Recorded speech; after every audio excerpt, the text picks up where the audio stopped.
Le statut de « pion » souligne que la relation entre les deux parties consiste à utiliser et à être utilisée, ce qui constitue une description précise de la relation actuelle entre les États-Unis et Taïwan.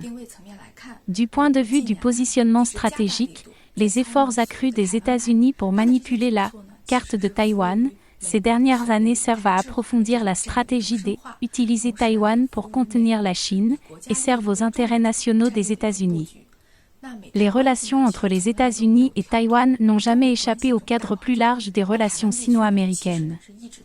Taïwan a toujours été considéré comme un outil important permettant aux États-Unis de contenir la Chine.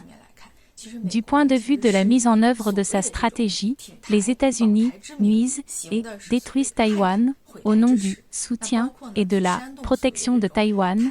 La théorie d'une guerre dangereuse dans le détroit de Taïwan, la propagation de l'anxiété de guerre à Taïwan, la vente constante de grandes quantités d'armes, la création d'une hérisson, l'encouragement de Taïwan à lancer une mobilisation de défense nationale et les tactiques de bataille en ville et au village.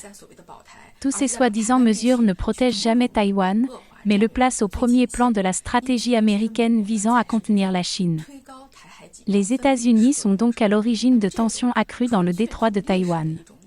Cette relation purement lucrative est basée sur la maximisation des intérêts des États-Unis.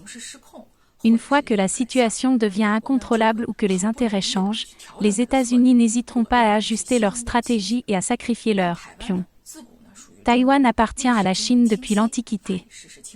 Il n'y a qu'une seule Chine dans le monde, et les faits historiques et juridiques selon lesquels Taïwan fait partie de la Chine ne peuvent être mis en doute.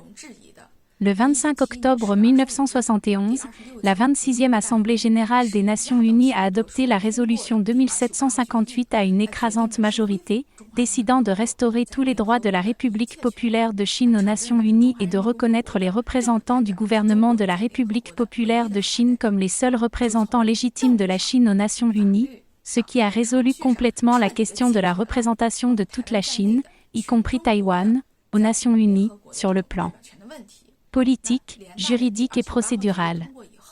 Dès lors, l'ONU et ses agences spécialisées, et d'autres organisations internationales et régionales ont toutes respecté cette résolution. 182 pays dans le monde ont établi des relations diplomatiques avec la Chine sur la base du principe d'une seule Chine, qui est depuis longtemps devenu un consensus général de la communauté internationale et le sens légitime du respect des normes fondamentales des relations internationales.